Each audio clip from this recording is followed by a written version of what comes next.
જોઈ લે. અને શેઠે રજકો કાઢ્યો, બકરીને કે ગીધી ગીધી ગીધી કે બકરી પાળી શેઠે. અને મોટા ભાઈ કીધું, મોટા ભાઈ કે આ બકરી સારવા કોણ જાય, બુઢીનો ઉપયોગ કરો. બકરી પાળી શેઠે.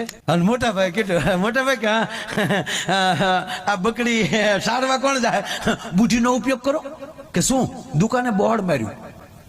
અગુભા દુકાને બોર્ડ માર્યું શેઠે કે અમારી બકરી જે ધરવી આવે એને રૂપિયા 500, એક દિના 500 રૂપિયા. એ સમયમાં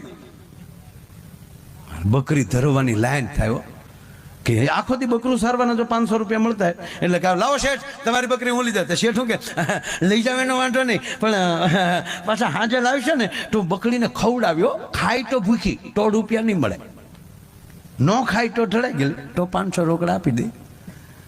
રોજ એક જણો બકરી લઈ જાય, હાજે બકરીને ધરવીને લાવે અને શેઠ હોશિયાર આવી ગયા બાપા, જોઈ લો જોઈ લો.